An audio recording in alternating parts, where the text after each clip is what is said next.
10년간 며느리가 붙인 노란 메모지를 따르며 이름 없이 살았습니다.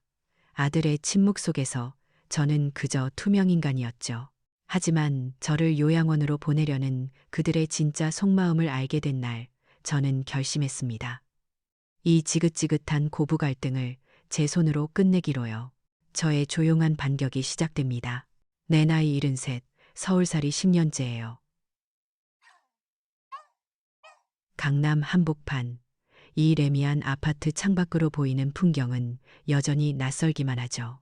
겉보기엔 번지르르한 이 집에서 내 이름은 세 글자가 아니에요. 그냥 어머니, 아니면 할머니. 그것도 아니면 저기 저 냉장고 문에 붙은 수십 개의 노란 메모지가 바로 나 자신일지도 모르겠네요. 아침 햇살이 거실 깊숙이 비집고 들어와도 이 집 공기는 어째서인지 늘 서늘해요. 고급스러운 대리석 바닥과 반짝이는 가전제품들이 뿜어내는 냉기 때문일까요? 나는 잠이 덜 깬 눈을 비비며 습관처럼 부엌으로 향해요. 그리고 가장 먼저 마주하는 게 바로 그 노란 메모지들이에요. 꼭 벌집처럼 다닥다닥 붙어서는 오늘 내가 해야 할 일들을 빼곡하게 알려주고 있죠. 오전 7시, 지훈 씨 아침 식사 저염식으로. 오전 9시, 거실, 난초, 물주기, 정수기, 온수로 정확히 100멜. 오후 3시, 재활용품 분리, 플라스틱 병은 라벨 제거 후 반드시 세척. 이건 부탁이 아니에요. 지시사항이죠. 며느리 유진이의 날카로운 글씨체는 마치 내 하루를 감시하는 감독관의 눈 같아요. 10년 전 남편 먼저 하늘로 보내고 아들 따라 서울로 올라올 때만 해도 이런 삶을 상상이나 했겠어요. 그때는 그저 하나뿐인 아들 곁에서 늙어가는 게 당연한 도리라고 생각했죠. 하지만 서울의 아들 집은 내가 상상했던 따뜻한 보금자리가 아니었어요. 여긴 내 집이면서도 내 집이 아닌, 내가 주인이면서도 손님보다 못한 그런 이상한 공간이 되어버렸어요. 새벽 5시 반이면 눈이 떠져요. 지훈이 출근 준비를 하려면 적어도 7시에는 밥상이 차려져 있어야 하거든요. 쌀을 씻어 안치고 어젯밤 미리 불려둔 황태로 국을 끓여요. 유진이는 아침을 잘 먹지 않지만 그래도 혹시나 싶어 과일 몇 조각은 꼭 깎아서 준비해두죠. 내 아들 지훈이는 어릴 때부터 내가 끓여준 황태해장국을 참 좋아했어요. 하지만 요즘 지훈이는 식탁에 앉아도 말없이 밥만 먹어요. 회사 일이 힘든 건지 아니면 그냥 아내 눈치를 보는 건지 그 속을 알 수가 없으니 어미인 내 마음도 답답하기만 해요. 식사를 마치고 모두가 집을 나서면 그때부터 온전히 내 시간이 시작돼요. 물론 나를 위한 시간은 아니죠. 노란 메모지들을 위한 시간이에요. 하나씩 떼어내며 그날의 과업을 확인하고 기계처럼 몸을 움직여요. 청소기를 돌리고 걸레질을 하고 빨래를 개고 유진이가 아끼는 하얀색 블라우스는 꼭 손빨래를 해야 하고 지훈이 와이셔츠는 목 부분이 누렇게 되지 않도록 애벌 빨래를 해야 해요. 이런 사소한 것 하나까지 메모지에 적혀 있으니 나는 잠시도 쉴 틈이 없어요. 그나마 이 삭막한 일상에 숨통을 틔워주는 건 내 손녀 소미예요. 오후 4시 학교를 마치고 돌아온 소미가 할머니 하고 외치며 내 품에 안길 때면 나는 잠시나마 이 집이 내 집인 것 같은 착각에 빠져요. 소미는 엄마 몰래 주머니에서 꼬깃꼬깃한 사탕을 꺼내 내 손에 쥐어주곤 해요. 그 작은 온기가, 그 달콤함이 하루의 고단함을 씻어주는 유일한 위로죠. 소미는 내게 속삭여요. 할머니, 엄마는 왜 할머니한테 맨날 숙제 내죠? 그 어린 것 눈에도 내 처지가 이상하게 보이나 봐요. 나는 그저 소미의 머리를 쓰다듬으며 희미하게 웃어 보일 뿐이에요. 저녁 시간이 되면 다시 전쟁이 시작돼요. 유진이는 퇴근하고 돌아오면 소파에 길게 누워 스마트폰만 들여다봐요. 화면을 넘기는 손가락은 바쁘게 움직이지만 정작 내게는 눈길 한번 주지 않죠. 저녁 식탁에서 유진이의 한숨 소리가 들리면 나는 또 가슴이 철렁 내려앉아요. 여보, 소미 친구네는 이번 여름방학 때 유럽 간다더라. 우리는 이게 뭐야? 소미 영어 유치원 학원비가 다음 달부터 또 오른대. 정말 미치겠어. 지훈이는 그저 묵묵히 밥을 먹으며 아내의 푸념을 들어요. 유진이는 나를 한번 힐끗 쳐다보며 말하죠. 그래도 어머니가 집에 계시니까 우리가 이만큼이라도 버티는 거야. 안 그래? 그 말은 칭찬도 감사도 아니에요. 자신의 불안과 불만을 정당화하기 위한 방패막이일 뿐이죠. 내가 이 집에서 무급 가사 도우미로, 무급 베이비시터로 존재하는 이유를 확인시켜주는 말. 그럴 때마다 나는 밥알이 모래알처럼 껄끄러워져요. 며칠 전에는 유진이가 큰맘 먹고 설치했다는 스마트 홈 시스템 때문에 한바탕 곤욕을 치렀어요. 거실 조명을 끄려고 예전처럼 벽에 달린 스위치를 눌렀는데 아무리 눌러도 불이 꺼지지 않는 거예요. 유진이는 소파에 누운 채로 스마트폰을 몇 번 두드리더니 보란 듯이 불을 끄더군요. 그러면서 한마디 덧붙이는 걸 잊지 않았어요. 어머니, 이건 그냥 화면에서 누르기만 하면 되는 건데 아직도 어려우세요? 그 말 속에 담긴 은근한 무시와 핀잔. 나는 순식간에 시대에 뒤떨어진 쓸모없는 늙은이가 되어버렸어요. 유진이가 스마트폰 앱으로 공과금을 내고 인터넷으로 장을 보고 은행 업무까지 처리하는 동안 나는 그저 옆에서 멀뚱멀뚱 지켜볼 수밖에 없어요. 이 집의 모든 경제권, 모든 통제권은 유진이의 손안에 쥐어져 있었죠. 나는 그저 지시를 기다리는 사람일 뿐이었어요. 그리고 어제 저녁 식탁에서 폭탄 같은 소식이 떨어졌어요. 다음 주에 지훈이와 유진이가 발리로 일주일간 여행을 간다는 거예요.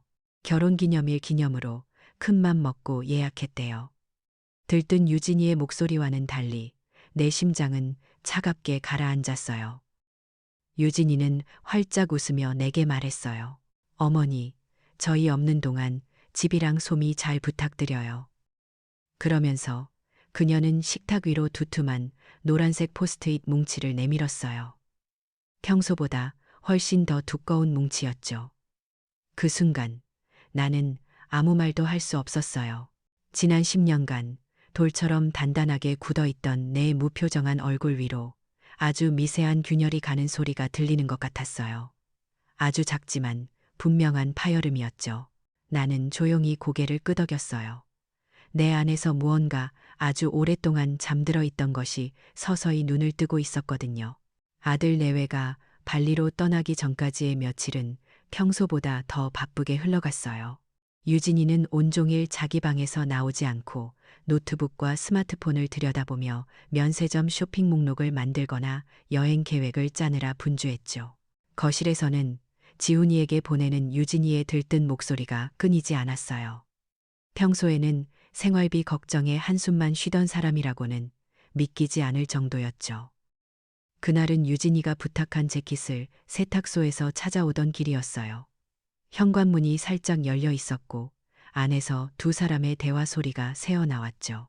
저는 신발을 벗으려다 말고 잠시 숨을 죽였어요. 여보, 이번 여행 가서 당신 가방도 하나 사자. 근데 경비가 조금 빠듯하네. 잠시 침묵이 흘렀고 이내 지훈이의 우물쭈물하는 목소리가 들렸어요. 그래도 괜찮겠어? 유진이는 뭐가 걱정이냐는 듯 콧방귀를 끼더군요. 괜찮아. 어머니 용돈 이번 달엔 좀 줄이면 되지. 집에만 계신데 돈 쓸 일이 뭐가 있겠어. 그 말을 듣는 순간 제 손에 들려있던 세탁소 비닐이 바닥으로 툭 떨어졌어요. 다행히 소리가 크지 않았는지 안에서는 알아채지 못한 것 같았죠.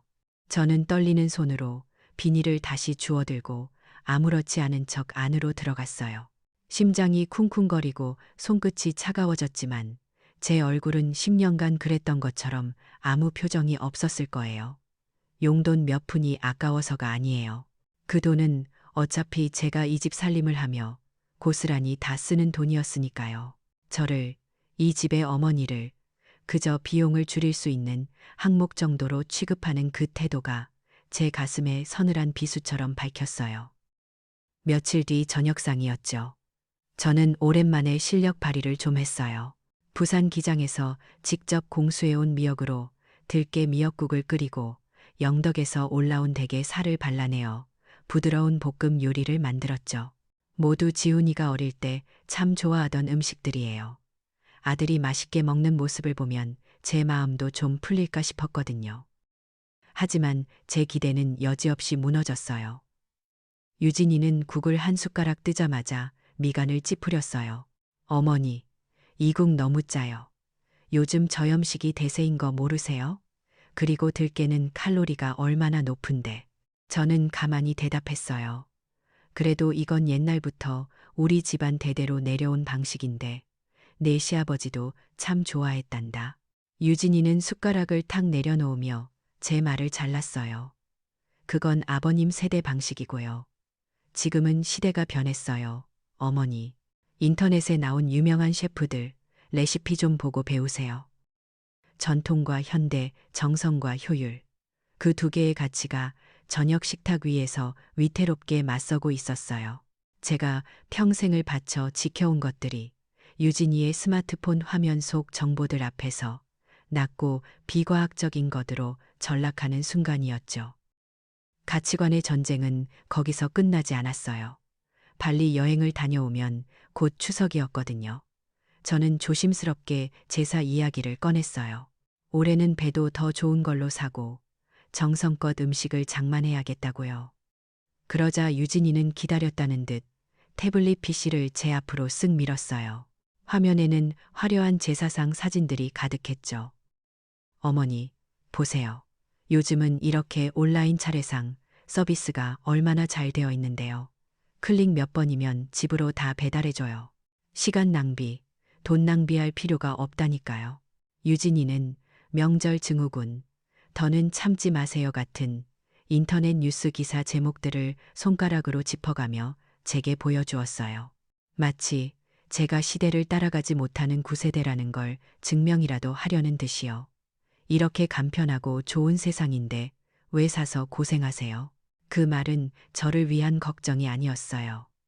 제사 음식을 준비해야 하는 자신의 수고를 덜기 위한, 그리고 저의 오랜 전통을 무시하기 위한 폭력과도 같았죠. 제가 아무 말 없이 화면만 내려다보고 있자 유진이는 결정타를 날렸어요. 지훈이를 향해 걱정스러운 표정을 지으며 말했거든요. 여보, 당신 어머니 요즘 자꾸 뭘 깜빡깜빡 하시는 것 같지 않아? 내가 했던 말도 기억 못 하시는 것 같고, 혹시 초기 치매일 수도 있으니 병원 한번 모시고 가봐야겠어. 그 말을 듣는 순간 제 머릿속에 무언가가 툭 하고 끊어지는 것 같았어요. 이건 진심 어린 걱정이 아니었어요. 자신의 뜻을 관철시키기 위해 저를 판단력이 흐린 노인으로 만들어버리려는 교묘한 가스라이팅이었죠. 의료 시스템이라는 제도적 권위를 빌려 저를 협박하는 것과 다름없었어요. 내 평생의 기억과 경험을 그저 병의 증상으로 치부해버리려는 잔인함에 온몸이 떨려왔어요. 저는 저를 변호해줄 유일한 사람, 제 아들을 바라보았어요. 하지만 지훈이는 제 눈을 피했어요. 어머니, 유진이 말이 아주 틀린 건 아니에요. 그냥 우리 좀 편하게 살아요, 네? 편하게 살자. 그 말이 제게는 사형 선고처럼 들렸어요. 아들은 저의 편이 아니었어요.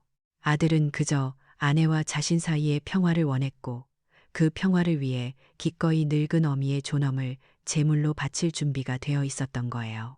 그 순간 저는 이 거대하고 차가운 아파트 안에서 완벽하게 혼자가 되었어요. 수십 년간 이어져 온 정정이라는 이름의 관계가 효율이라는 새로운 시대의 가치 앞에서 힘없이 부서져 내리고 있었죠. 제 안에서 무언가 단단히 굳어지기 시작했어요. 더 이상 상처받지 않을 아주 차갑고 단단한 무언가가요. 아들 내외와 손녀를 태운 공항 리무진 버스가 아파트 단지를 빠져나가는 것을 베란다 창문 너머로 한참이나 바라보았어요. 거대한 차체가 모퉁이를 돌아 완전히 사라지고 나서야 저는 몸을 돌렸죠. 10년 만이었어요. 이 넓은 집에 온전히 저 혼자 남겨진 것은 현관문이 닫히는 순간 찾아온 정적은 마치 무거운 소미불처럼 제 온몸을 짓눌렀어요. 시계 초침 소리, 냉장고 돌아가는 소리, 평소에는 들리지도 않던 소음들이 유난히 크게 귓가를 파고들었죠. 저는 습관처럼 노란 메모지들을 따라 하루를 시작했어요. 솜이 방을 정리하고 화분에 물을 주고 유진이가 남기고 간 빨랫감을 세탁기에 넣고 몸은 기계처럼 움직였지만 머릿속은 텅 비어버린 것 같았어요. 공허함이란 게 이런 걸까요? 시끄럽게 나를 괴롭히던 목소리들이 사라지자 되레 내가 누구인지조차 희미해지는 기분이었어요. 그날 오후였어요. 소파 쿠션을 정리하다가 딱딱한 것이 손에 닿았죠. 소미가 두고 간 태블릿 PC였어요. 아침에 정신없이 나가느라 잊어버렸나 봐요. 저는 그걸 소미 책상 위에 올려두려고 방으로 향했어요. 그런데 화면을 끄려고 전원 버튼을 누르는 순간 화면 가득 사진 한 장이 환하게 떠올랐어요. 푸른 하늘과 에메랄드빛 바다를 배경으로 세 식구가 환하게 웃고 있는 사진이었죠. 유진이의 인스타그램이었어요. 저는 저도 모르게 화면을 쓸어 넘겼어요. 화려한 리조트 수영장에서 수영을 즐기는 모습, 고급스러운 레스토랑에서 샴페인 잔을 부딪히는 모습, 해변에 나란히 누워 여유를 만끽하는 모습. 사진 속 그들은 제가 알던 사람들이 아닌 것 같았어요. 생활비에 쪼들리고 학원비에 한숨 쉬던 그 모습은 어디에도 없었죠. 그저 완벽하게 행복해 보이는 이상적인 가족의 모습만 있었어요. 그리고 제 심장을 후벼 판 것은 사진 밑에 달린 해시태그들이었어요. 가족여행, 힐링, 그리고 효도여행, 효도여행이라니. 제 존재는 그들의 행복한 사진 속 어디에도 없는데 제 희생으로 만들어진 여행이 효도라는 이름으로 포장되고 있었어요. 저는 마치 유령이 된 기분이었어요. 그들의 완벽한 그림을 위해 제 존재 자체가 깨끗하게 지워져 버린 거죠. 그 순간 깨달았어요. 이건 단순한 여행 사진이 아니었어요. 서울에 홀로 남겨진 저를 향한 보이지 않는 정서적 공격이었죠. 저는 멍하니 태블릿 PC를 들여다보다가 우연히 유진이가 열어놓은 인터넷 창을 발견했어요. 강남맘 카페. 호기심에 클릭해보니 익숙한 아이디로 쓰인 글이 눈에 들어왔어요. 안녕하세요. 레미안 사는 소미맘이에요. 다름이 아니라 저희 시어머니 때문에 걱정이 많아서요. 요즘 부쩍 깜빡깜빡하시고 했던 말을 또 하시는 게 아무래도 치매 초기 증상이신 것 같아요. 저희가 이번에 결혼기념일이라 잠시 집을 비웠는데 혼자 계시게 하는 게 영 불안하네요. 혹시 강남 근처에 시설 좋고 믿을 만한 요양원 아시면 추천 좀 부탁드려요. 글을 읽어 내려가는 동안 제 손이 부들부들 떨렸어요. 유진이는 저를 병든 노인으로 만들어 제 발로 집을 나가게 할 속셈이었던 거예요. 제 사회적 관계망을 끊고 저를 고립시켜 이 집에서 합법적으로 저를 내쫓으려는 악랄한 계획이었죠. 이건 더 이상 가족 간의 갈등이 아니었어요. 명백한 전쟁 선포였죠. 며칠 뒤 초인종이 울렸어요. 문을 열어보니 아랫집에 사는 부녀회장이 서 있었어요. 그녀는 걱정스러운 표정으로 제 손을 잡으며 말했죠. 어머님, 유진 씨한테 이야기 들었어요. 건강이 안 좋으시다면서요? 혼자 계시기 힘드시면 언제든 저희 집에 와서 말씀하세요. 그 동정 어린 눈빛 속에서 저는 미묘한 호기심을 읽었어요. 남의 불행을 엿보고 그것을 안주 삼아 수군거릴 준비가 되어 있는 도시 공동체의 서늘한 이면이었죠. 유진이가 뿌린 독은 이미 제 주변에 스며들어 저를 올가매고 있었어요. 저는 이제 이 아파트 단지에서 아들에게 버림받고 치매에 걸린 불쌍한 노인이 되어버린 거예요. 완벽한 고립. 저는 감사하다는 말도 제대로 하지 못하고 서둘러 문을 닫았어요.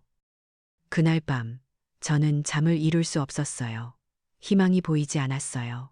아들도 이웃도 모두 내게서 등을 돌렸죠. 10년간의 침묵이 저를 얼마나 무력하게 만들었는지 뼈저리게 느꼈어요. 캄캄한 절망의 끝에서 저는 비틀거리며 제 방으로 들어갔어요. 그리고 방 한 구석, 먼지가 뽀얗게 쌓인 낡은 나무개를 열었어요.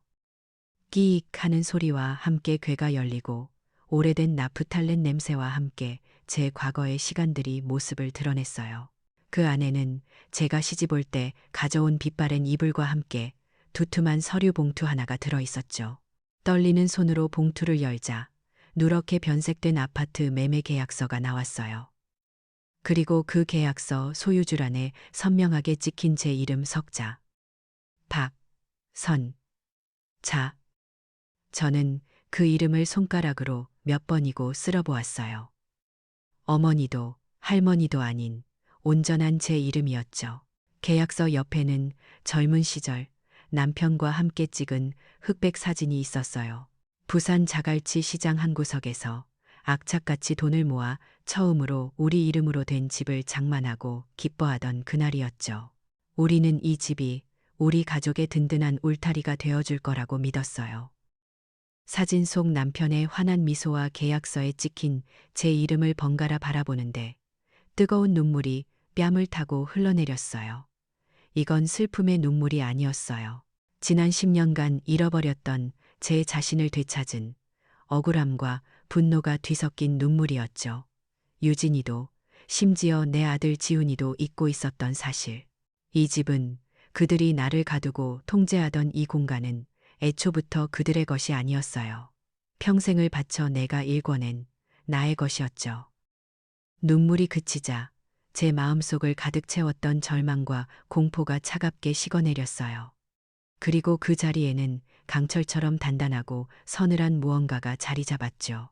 저는 계약서를 소중하게 품에 안았어요. 그리고 나직이 하지만 그 누구도 거스를 수 없는 단호한 목소리로 중얼거렸어요. 이 집은 내 것이다. 결심이 서자 더 이상 망설일 시간이 없었어요. 그날 밤 저는 뜬 눈으로 밤을 새우며 제 머릿속에 흩어져 있던 지난 10년의 시간들을 차곡차곡 정리했죠. 다음 날 아침 저는 평소보다 조금 더 일찍 집을 나섰어요. 유진이가 남겨둔 메모지들은 냉장고에 그대로 붙여둔 채였죠. 아파트 단지 상가에 있는 부동산 사무소의 문을 열고 들어섰을 때 젊은 중개인이 의아한 눈으로 저를 쳐다보더군요. 이 동네에서 저 같은 늙은이가 혼자 부동산을 찾는 일은 드물었을 테니까요. 이 집 팔아주세요.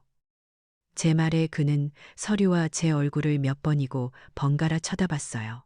아마 이 집의 실소유주가 따로 있을 거라고 생각했겠죠. 하지만 서류에 찍힌 제 이름과 신분증을 확인하고 나서는 놀라움을 감추지 못하더군요. 그는 잠시 컴퓨터로 무언가를 확인하더니 믿을 수 없다는 듯 제게 물었어요. 사모님, 이 아파트 시세가 지금 얼마나 하는지 알고는 계신 거죠? 저는 그저 조용히 고개를 끄덕였어요. 그가 제시한 금액은 제 상상을 훨씬 뛰어넘는 액수였지만 저는 조금도 동요하지 않았어요. 그 돈은 이제 제게 단순한 숫자가 아니었으니까요. 제 잃어버린 인생을 되찾을 무기였죠. 모든 서류 절차를 마치고 집으로 돌아오는 길, 저는 곧장 서울역으로 향했어요. 가장 빠른 부산행 KTX 표를 끊었죠. 집으로 돌아가 최소한의 짐만 챙겼어요. 사계절 옷 몇 벌, 그리고 제 과거가 고스란히 담긴 낡은 나무 궤, 그것뿐이었어요. 10년간 저를 옥죄던 이 공간에 더 이상 미련은 없었어요. 기차는 소음 없이 미끄러지듯 서울을 빠져나갔어요. 차창 밖으로 빽빽한 빌딩 숲이 멀어지고 익숙한 논과 밭이 펼쳐졌죠. 풍경이 바뀔수록 제 마음을 짓누르던 무거운 돌덩이도 조금씩 가벼워지는 것 같았어요. 이건 도망이 아니에요. 제자리로 돌아가는 여정이죠. 2시간 반쯤 지났을까 기차는 부산역에 저를 내려놓았어요. 그래, 이 냄새였어요. 저는 택시를 잡아타고 망설임 없이 외쳤죠. 자갈치 시장 가주세요. 택시는 영도다리를 건너 복잡한 남포동 골목으로 접어들었어요. 차창 밖으로 보이는 활기찬 시장의 풍경과 구수한 사투리들이 마치 오랜만에 만난 친구처럼 정겹게 느껴졌어요. 수십 년 만에 돌아온 고향은 여전히 저를 두 팔 벌려 맞아주고 있었죠. 시장 한쪽 작은 건어물 가게 앞에서 택시에서 내렸어요. 가게 앞에는 제 또래의 할머니 한 분이 허리를 두드리며 생선을 말리고 있었죠. 제 평생의 벗, 영숙이었어요. 저를 발견한 영숙이는 눈이 동그래지더니 이내 하던 일도 내팽개치고 달려와 제 손을 덥석 잡았어요. 세상에, 선자 니 맞나? 이게 얼마만이고. 영숙이의 가게 안, 작은 평상에 마주 앉아 저는 지난 10년의 세월을 조용히 털어놓았어요. 제 이야기를 듣는 내내 영숙이는 아무 말 없이 제 손만 꼭 잡고 있었죠. 이야기가 끝났을 때 영숙이는 조용히 일어나 부엌으로 가더니 뜨끈한 밥 한 그릇과 갓 끓인 생선찌개를 제 앞에 놓아주었어요. 그리고는 제 어깨를 두드리며 버럭 소리를 질렀죠. 이 등신 같은 가시나야. 그걸 와 10년이나 참고 살았노. 네 손맛은 아무도 못 따라온다. 아이가, 그기 바로 네 재산이고 네 무기다. 영숙이의 투박한 위로에 단단하게 굳어있던 제 마음이 한순간에 무너져 내렸어요. 저는 뜨거운 밥을 입에 넣으며 소리 없이 눈물만 흘렸어요. 그래요. 저에게는 손맛이 있었죠. 남편과 함께 식당을 하며 두 아이를 키워냈던, 잊고 있던 제 능력이었어요. 그날 저녁, 영숙이는 제 스마트폰을 이리저리 만져보더니 부동산 앱을 깔아주었어요. 그리고는 제가 내놓은 서울 아파트의 주소를 입력했죠. 화면에 뜬 빨간 숫자를 보고 우리는 한동안 아무 말도 할 수 없었어요. 제가 평생을 바쳐 이룬 것이 이제는 저를 지켜줄 가장 강력한 성이 되어주리라는 것을 두 눈으로 확인하는 순간이었죠. 다음 날부터 영숙이는 저를 데리고 자갈치 시장 구석구석을 누비고 다녔어요. 40년 단골이라는 횟집 사장님, 옆집 젓갈 가게 아주머니, 새벽마다 채소를 대주는 총각. 영숙이는 그들을 만날 때마다 저를 소개하며 내 친구다. 서울에서 큰일 치르고 왔다고 툭툭 내뱉었어요. 그러면 시장 사람들은 마치 제 일인 것처럼 함께 분노하고 제 등을 두드려주며 힘내라고 응원해 주었죠. 서울의 아파트에서 느꼈던 차가운 동정과 감시의 눈빛과는 전혀 다른 사람 사는 냄새가 나는 진짜 정이었어요. 저의 새로운 인적 네트워크가 그렇게 만들어지고 있었죠. 어느 날 영숙이가 제게 팸플릿 하나를 내밀었어요. 해운대구 시니어 복지관에서 하는 스마트폰 활용 교육 안내문이었죠. 선자야, 세상이 바뀌었다. 이제 이거 모르면 아무것도 못한다. 가서 배워라. 저는 망설였지만 영숙이의 손에 이끌려 복지관으로 향했어요. 제 또래의 어르신들과 함께 앉아 난생 처음으로 스마트폰 사용법을 배우는 것은 생각보다 훨씬 더 어색하고 어려웠어요. 하지만 젊은 강사님은 짜증 한 번 내지 않고 친절하게 가르쳐 주었고 옆자리의 할아버지들은 서로 이거 눌러봐라. 아이다. 그거 말고 하며 도와주었죠. 며칠이 지나자 저는 서툴게나마 사진을 찍어 영숙이에게 카카오톡으로 보낼 수 있게 되었고 인터넷 검색으로 궁금한 것을 찾아볼 수도 있게 되었어요. 이건 단순한 기술 습득이 아니었어요. 세상과 단절되었던 제가 다시 연결되는 느낌, 스스로 무언가를 할 수 있다는 자신감을 되찾는 과정이었죠. 그날 밤, 저는 영숙이가 차려준 따뜻한 밥상에 앉아 낡은 수첩을 꺼내 들었어요. 수십 년간 제 손때가 묻은 저만의 레시피 노트였죠. 그리고 그 옆에는 이제 제법 익숙해진 스마트폰을 놓았어요. 저는 낡은 레시피와 새로운 검색 기능을 번갈아 들여다보며 무언가를 꼼꼼하게 적어 내려가기 시작했어요. 서울의 아들 가족에게 선물할 세상에서 가장 비싼 마지막 저녁 식사. 그리고 이곳 부산, 바다 냄새 가득한 이곳에서 시작할 나의 새로운 삶. 차가운 분노는 이제 뜨거운 계획이 되어 제 손안에서 구체적인 모습을 갖춰가고 있었어요. 제 인생의 이막은 바로 이곳 자갈치 시장에서 다시 시작될 참이었죠. 부산에서 보낸 며칠은 제 인생에서 가장 짧고도 긴 시간이었어요. 영숙이와 함께 세운 계획은 단순했지만 지난 10년의 무게만큼이나 무거웠죠. 아들 내외가 돌아오기 바로 전날, 저는 다시 서울행 KTX에 몸을 실었어요. 제 손에는 작은 보따리 하나만 들려 있었지만 제 마음은 천군만마를 얻은 듯 든든했죠. 아무도 없는 집에 들어서자마자 저는 가장 먼저 냉장고로 향했어요. 그리고 지난 10년간 제 삶을 지배했던 그 수십 개의 노란 메모지들을 하나도 남김없이 떼어냈어요. 메모지들이 사라진 냉장고 문은 어색할 정도로 하얗고 깨끗했죠. 그건 제 삶의 캔버스를 새로 정리하는 첫 번째 의식이었어요. 집안을 청소하고 그들이 어질러 놓고 간 여행 가방을 정리했어요. 하지만 이번에는 메모지의 지시가 아닌 제 방식대로 했죠. 모든 것이 제자리를 찾자 10년 만에 처음으로 이 집이 온전히 제 공간처럼 느껴졌어요. 다음 날 저녁, 그들이 돌아올 시간에 맞춰 저는 마지막 만찬을 준비하기 시작했어요. 메뉴는 아주 오랫동안 제 머릿속에만 담아두었던 것들이었죠.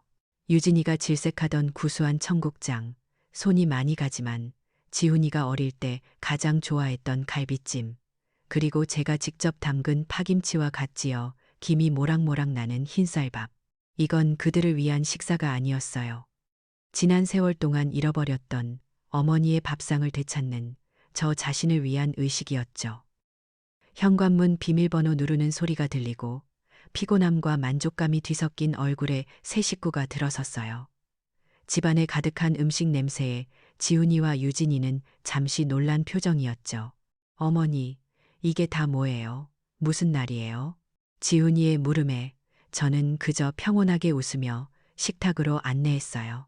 유진이는 잠시 저를 의심의 눈초리로 쳐다보는 듯했지만 완벽하게 정리된 집안과 진수성찬을 보고는 이내 만족스러운 미소를 지었어요.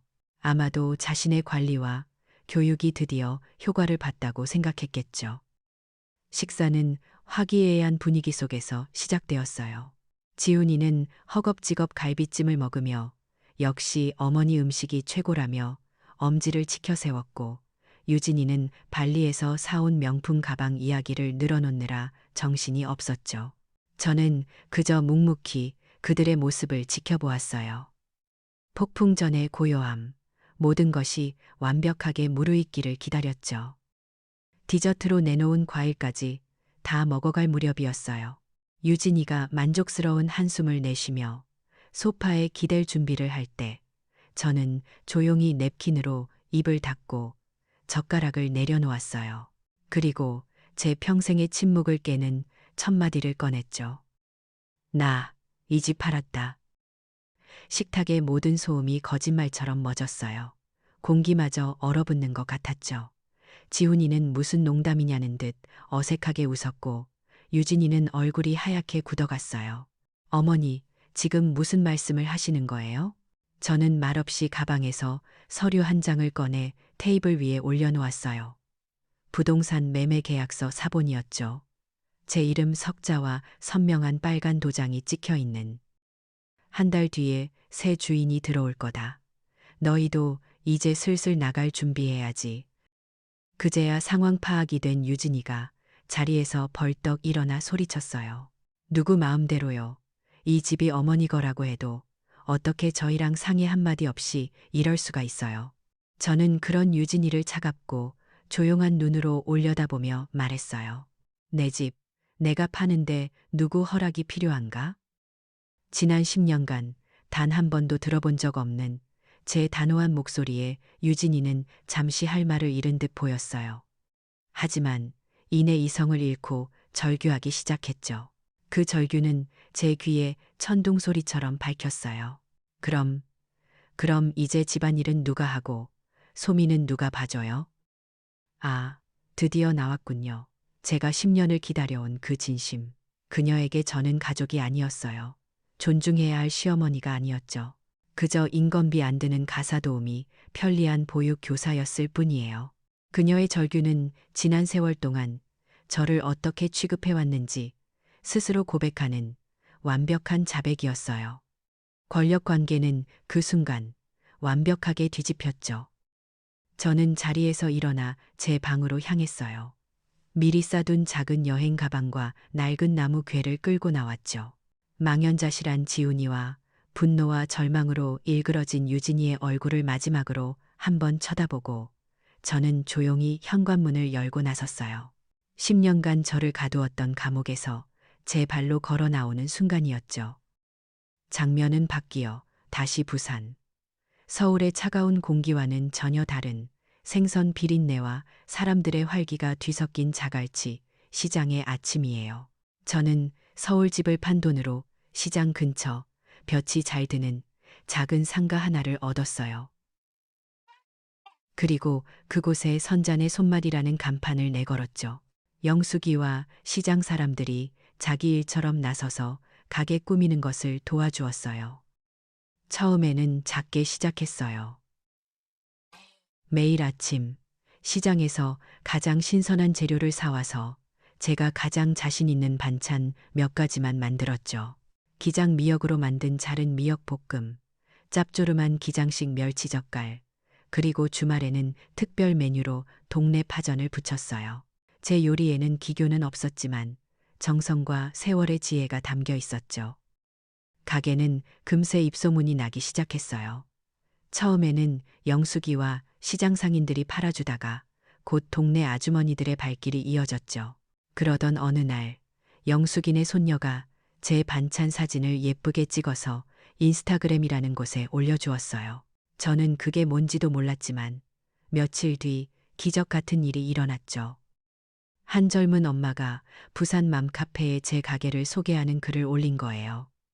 자갈치 시장의 숨은 반찬 맛집 발견. 우리 엄마 손맛이 그리울 때 꼭 가보세요. 그 글 하나가 엄청난 나비 효과를 불러왔어요. 다음 날 아침 가게 문을 열기도 전부터 젊은 엄마들이 아기들을 업고 길게 줄을 서 있는 광경을 보고 저는 제 눈을 의심했죠.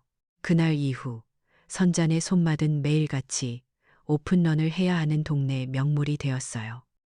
곧 지역 신문인 부산일보에서 기자가 찾아왔고 며칠 뒤에는 지역 방송국 KNN에서도 카메라를 들고 저를 찾아왔어요. 경력 단절 칠순 할머니의 인생이 막 전통의 손맛, 디지털과 만나다 같은 거창한 제목으로 제가 소개되었죠. 저는 어느새 서울의 아파트 구석에 처박혀 있던 무기력한 늙은이가 아니라 지역 사회의 유명인사가 되어 있었어요. 가게는 이제 단순히 반찬만 파는 곳이 아니었어요. 장보러 나온 동네 아주머니들이 잠시 쉬어가는 사랑방이 되었고 저처럼 자식들 때문에 소갈이하는 다른 할머니들이 찾아와 서로를 위로하는 상담소가 되었죠. 저는 음식을 팔았지만 사람들은 제게서 따뜻한 위로와 희망을 사갔어요. 저는 돈을 버는 것 이상의 기쁨, 제가 누군가에게 필요한 존재가 되었다는 충만함을 느꼈어요. 저는 서울의 차가운 아파트에서 저를 지워버린 그들을 떠올렸어요. 그리고 이곳 부산, 시끌벅적한 시장 한가운데서 새로운 저를 찾아준 사람들을 바라보았죠. 이건 단순한 복수가 아니었어요. 저는 그들의 세계를 무너뜨린 것이 아니라 그들 없이도 완벽하게 행복할 수 있는 저만의 새로운 세계를 창조해낸 것이었으니까요. 완전한 승리였죠. 시간이 약이라는 말이 있죠. 부산에 내려와 선잔의 손맛을 연지 꼬박 3계절이 지났어요. 제 가게는 이제 자갈치 시장의 명물이 되었죠. 매일 아침이면 신선한 해산물과 채소를 싣고 오는 트럭 소리에 잠을 깨고 구수한 멸치 육수 냄새와 함께 하루를 시작하는 삶.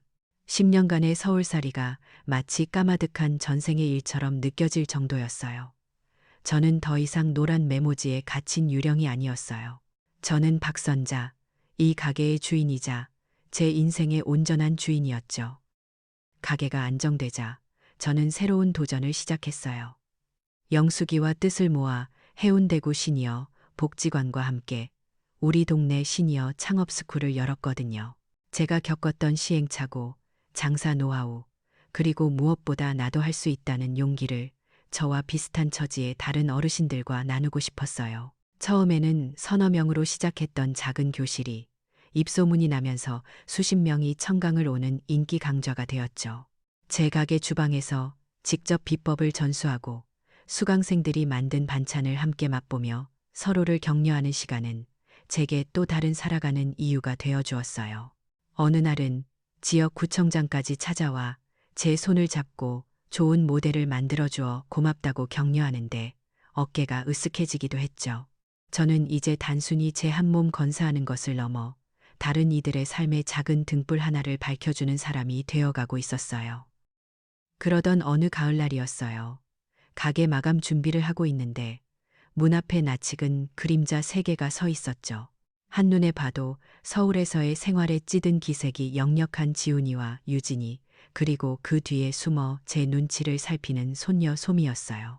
유진이는 예전에 화려하고 꼿꼿한 모습은 온데간데 없이 수수하다 못해 초라한 옷차림의 얼굴은 반쪽이 되어 있었죠.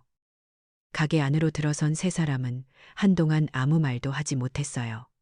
먼저 침묵을 깬 것은 소미였죠. 할머니 하고 울먹이며 달려와 제 허리를 꼭 껴안았어요. 저는 훌쩍 자란 손녀의 등을 가만히 쓸어주었어요. 그제야 유진이가 무릎을 꿇었어요. 그리고는 바닥에 이마를 댄 채 흐느끼기 시작했죠. 어머니, 제가 다 잘못했어요. 정말 죄송해요. 지난날의 오만함은 흔적도 없이 사라진 진심에서 우러나오는 울음이었어요. 지훈이도 아내의 옆에 나란히 고개를 숙였죠. 저는 그들을 바로 일으켜 세우지 않았어요.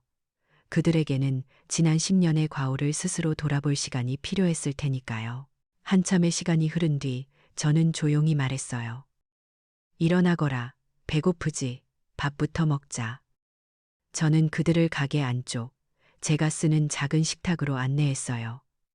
그리고는 방금 막 지어 김이 모락모락 나는 밥과 따뜻한 국, 그리고 정갈한 반찬 몇 가지를 차려냈죠. 예전 서울의 그 식탁처럼 화려하지는 않았지만 온기가 있는 밥상이었어요. 3사람은 마치 며칠을 굶은 사람들처럼 허겁지겁 밥을 먹기 시작했어요. 밥을 먹는 동안 유진이는 울음을 그치고 그동안 서울에서 있었던 일들을 두서없이 털어놓았어요. 제가 떠난 후 집안은 엉망이 되었고 가사도우미를 구했지만 성에 차지 않았대요. 결국 회사를 그만두고 전업주부가 되었지만 살림과 육아는 생각처럼 쉽지 않았다고요. 지훈이는 승진해서 또 미끄러졌고 대출 이자를 감당하지 못해 결국 서울의 비싼 아파트를 처분하고 경기도의 작은 빌라로 이사를 갔다고 했어요. 그 과정에서 2사람은 수없이 다투었고 서로의 이기심과 어리석음을 깨닫게 되었다고 했죠. 저는 그저 묵묵히 그들의 이야기를 들어주었어요. 그리고 밥그릇이 비자 말없이 밥을 더 퍼주었죠. 모든 이야기가 끝나고 유진이가 다시 한번 용서를 구할 때 저는 조용히 고개를 저었어요. 용서는 사람이 하는 게 아니다. 시간이 해주는 거지. 너희가 진심으로 지난 날을 뉘우치고 앞으로의 시간 동안 그걸 행동으로 보인다면 세월이 자연스레 우리 사이를 용서해 줄 게다. 저는 그들을 용서하지도 그렇다고 내치지도 않았어요. 대신 새로운 관계의 규칙을 정했죠. 식탁의 주인은 이제 명백히 저였고 저는 제 공간의 규칙에 따라 그들을 대했어요. 음식을 내어주며 그 안에 담긴 의미를 설명해 주었고 제 삶의 이야기를 들려주었죠. 그들은 이제 제게 무언가를 지시하고 통제하는 사람이 아니라 제 이야기를 들어주고 배워야 하는 사람이 된 거예요. 그 후로 몇 달간 제 삶에는 또 다른 변화가 생겼어요. 방학을 맞아 부산에 내려온 소미가 제 가게 일을 돕기 시작했거든요. 손녀는 제 어깨를 주물러주며 재미있는 제안을 하나 했어요. 유튜브라는 곳에 할머니의 요리 채널을 만들어 보자는 거였죠. 할매, 이거 한 보이소. 이렇게 동영상으로 만들어서 올리면 전 세계 사람들이 다 할매 요리를 볼 수 있단 말입니다. 저는 손사래를 쳤지만 손녀의 성화에 못 이겨 카메라 앞에 서게 되었어요. 처음에는 어색했지만 소미의 격려 속에서 저는 젓갈을 담그며 그 안에 담긴 제 어머니의 어머니 때부터 내려온 이야기와 지혜를 함께 들려주기 시작했어요. 선잔의 손맛 유튜브 채널은 그렇게 시작되었죠. 전통의 지혜가 손녀의 기술을 만나 다음 세대로 이어지는 아주 특별한 순간이었어요. 어느덧 겨울이 지나고 따뜻한 봄바람이 불어오는 저녁이었어요. 저는 가게 앞 평상에 앉아 오랜 친구 영숙이, 그리고 이제는 제법 가게의 마스코트가 된 손녀 소미와 함께 멀리 보이는 광안대교의 야경을 바라보고 있었죠. 다리 위로 켜진 형형색색의 불빛들이 마치 제 새로운 삶을 축복해주는 것 같았어요. 제 얼굴에는 더 이상 10년간의 침묵이 남긴 그늘은 없었어요. 자신의 삶을 온전히 되찾은 사람만이 가질 수 있는 평온함과 단단한 존엄함이 그 자리를 채우고 있었죠. 그때였어요. 저 멀리서 지훈이와 유진이가 작은 과일 바구니를 들고 우리를 향해 조심스럽게 걸어오고 있었어요. 두 사람의 얼굴에는 서두름이나 조급함 대신 진심 어린 존경과 조심스러운 기다림이 담겨 있었죠. 저는 그들을 향해 희미하게 미소 지었어요. 무너진 관계를 다시 일으켜 세우는 데는 아주 오랜 시간이 걸릴 거예요. 하지만 괜찮아요. 이제 제게는 충분한 시간과 그 시간을 함께 채워나갈 소중한 사람들이 곁에 있으니까요. 온기가 돌아온 제 인생의 식탁은 이제 막 새로운 음식을 차려낼 준비를 마친 참이었어요. CIT 스타트 박선자 여사의 삶을 돌아보니 가족이란 피가 아니라 마음으로 만들어가는 것 같아요. 사잇 166, 172 서로를 존중하고 마음을 나눌 때 비로소 진짜 관계가 시작되죠. 잃어버렸던 자신의 가치를 되찾는 용기. 모든 것은 바로 거기서부터 비롯되는 법이거든요.